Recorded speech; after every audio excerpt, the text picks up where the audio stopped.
Hello, Radha. Where are you coming from?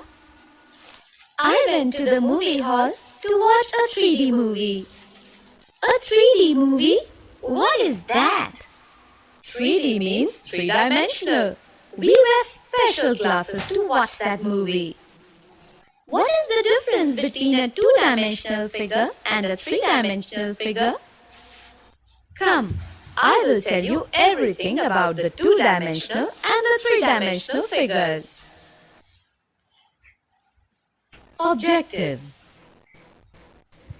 At the end of this session, you will be able to define two-dimensional and three-dimensional shapes, show the different views of a three-dimensional object, understand polyhedron, understand the concept of Euler's formula.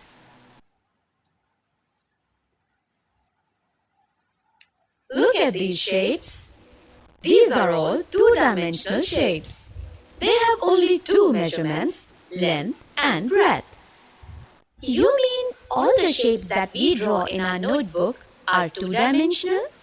Yes, you are right. All those shapes that we can draw in our paper and which have only two measurements are two-dimensional shapes. A square, rectangle, triangle, circle, etc. are the examples of two-dimensional shapes. What are three-dimensional shapes? A solid object having three measurements like length, breadth and height are called three-dimensional objects. Look at this cuboid. It has length, breadth and height.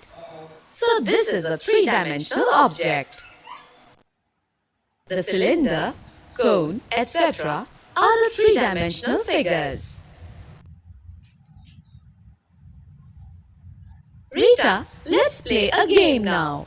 You know about the two-dimensional and the three-dimensional shapes. I will show you some shapes. You will tell me their name and their type. Okay, I'm ready. These are all the shapes. This is square and this is two-dimensional. This is a cone and is three-dimensional.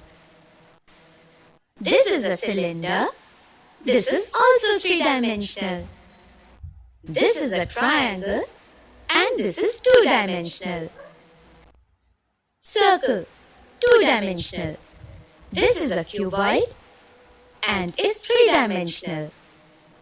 And this is it a sphere? Yes, this is a sphere and is three-dimensional. Wow, Rita, you are learning so fast. Tell me more about these shapes. Come. Rita, look at this tent. This is made up of two shapes. Can you tell the name of the shapes? Yes, I can see the shapes. One is cone and another is cylinder. Correct. Similarly, we have ice cream. We can see that the cone is a cone surmounted by a hemisphere. Rita, do you know that three-dimensional objects look different from different positions? How? Look at our house. It can have many views. This is the side view of the house. This is the front view and this is the top view. Similarly, this brick can have different views: top view, side view and front view. Look at this cube. This is the face of a cube. This is the edge of the cube and this is the vertex of the cube. An edge is a line segment where the faces meet, and the vertices are the points where the edges meet.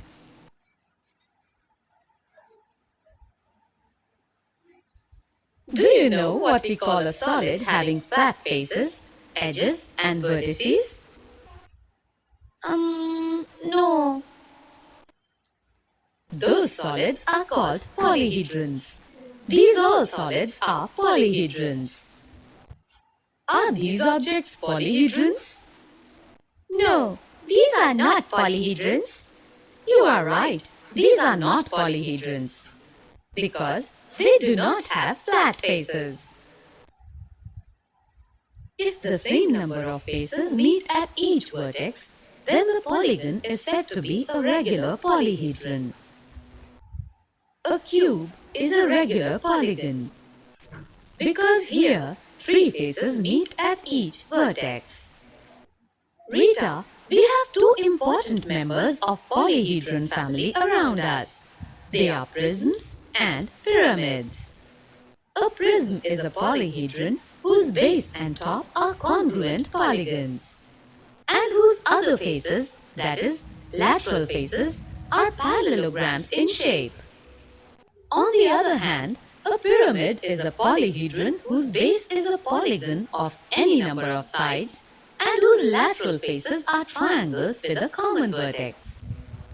If you join all the corners of a polygon to a point not in its plane, you get a model for pyramid. If F stands for number of faces, V stands for number of vertices, and E stands for number of edges, then the Euler's formula is F plus V is equal to E plus 2. That is, F plus V minus E is equal to 2. This formula is true for any polyhedron. If number of vertices and number of edges of a polyhedron is given, then we can find the number of faces of that polyhedron using Euler's formula. And if number of faces and number of vertices are given, then can we find the number of edges? The 2 values are given. Then we can find the third value using Euler's formula. Here is an example. Summary. Let us summarize what we have learned. Recognizing 2D and 3D objects. Recognizing different shapes in nested objects. 3D objects have different views from different positions. For any polyhedron, F plus V minus E is equal to 2, where F stands for number of faces, V stands for number of vertices, and E stands for number of edges. This relationship is called Euler's formula.